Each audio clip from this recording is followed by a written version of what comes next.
ஏன் அப்படி சொல்கிறீர்கள்? காஞ்சனா, நீ யாரிடம் பேசுகிறாய் என்பது புரிகிறதா? நன்றாக புரிகிறது.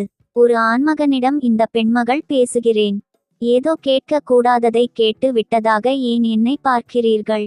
உனக்கு எப்படி புரிய வைப்பது என்பது புரியவில்லை. ஆபீஸ் முடிந்த பிறகு இதை பற்றி பேசலாம். நீ முதலில் போய் வேலையை பார். ஏற்கனவே ஆபீஸில் நம் இருவரையும் பற்றி நிறைய பேச ஆரம்பித்து விட்டனர். அதை ஏன் உண்மையாக்க கூடாது? அது உண்மை இல்லை என்றுதான் மற்றவர்களுக்கு தெளிவுபடுத்தி கொள்ள விரும்புகிறேன். நான் எதிலே குறைந்தவள், எனக்கு தகுதியில்லை என்று நினைக்கிறீர்களா? இனி உன்னிடம் பேசி பயனில்லை. உண்மையை சொன்னால் நீ ஏற்றுக்கொள்ள மாட்டாய். ஆமாம், நீ எனக்கு தகுதியில்லை.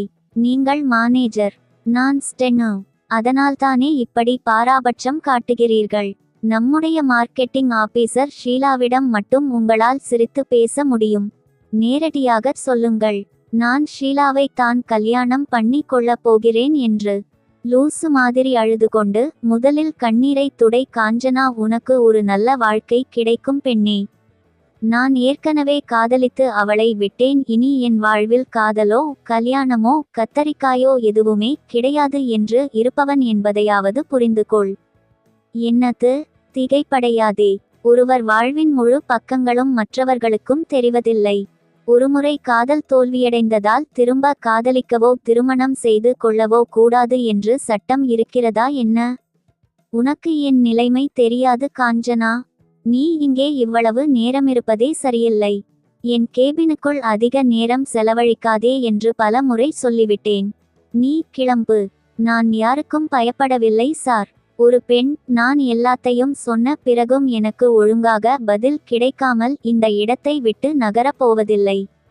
காஞ்சனா, நான் காதலிக்காத, என்னை விரட்டி விரட்டி காதலித்த போதும் எனக்கு பிடிக்காத பெண் என்னை விட்டு போனதற்காக தான் இனி இந்த பெண்ணையும் திருமணம் செய்து கொள்ள மாட்டேன் என்ற நிலையில் இருக்கிறேன்.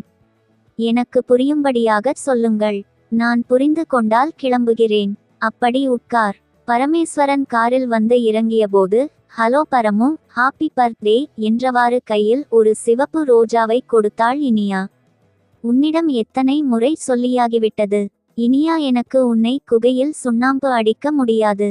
எனக்கென்று வேறு யாரோ பிறந்திருக்கிறதாகத்தான் உணர்கிறேன். நீ வீணாக என்னை பின் தொடர்வதில் அர்த்தமேயில்லை என்று ரோஜாவை வீசி எறிந்துவிட்டு வேகமாக நடந்தான். அன்று இடைவேளையில் திரைப்படம் பார்க்க பிடிக்காமல் வெளியே வந்து பரப்பி வாங்கி மொபைலை தேடிய போது கையில் பருப்பியை வைத்து கொண்டு இருந்தேன். எனக்கும் பரு இப்பி என்றாள் இனியா. இது எனக்கு சரியாக படவில்லை இனியா. பரமேஸ்வரன், உங்களை தொடர்வதில் எனக்கு இனிப்பாக இருக்கிறதே. மறுநாள் இரயில்வே ஸ்டேஷனில் பத்திரிகை வாங்கி கொண்டு சில்லறை தேடியபோது, இந்தப்பா 2 ரூபாய் என்று தன் பர்சில் இருந்து எடுத்து தந்தாள் Iniya. What nonsense all these things. Iniya, என் பொறுமைக்கு எல்லை உண்டு. இனி நான் போலீசிற்கு போக வேண்டியதிருக்கும். பரமேஸ்வரன் இரயில்வே ஸ்டேஷன் என்று உணராமல் கத்தினான். எல்லா பயணிகளும் திரும்பி பார்க்க, எனக்கு வருத்தமே கிடையாது பரமு. நீங்கள் போலீஸ் ஸ்டேஷனில் கம்ப்ளைண்ட் கொடுத்தால் நான் ஜெயிலுக்கு போகத் தயார் என்றாள் இனியா.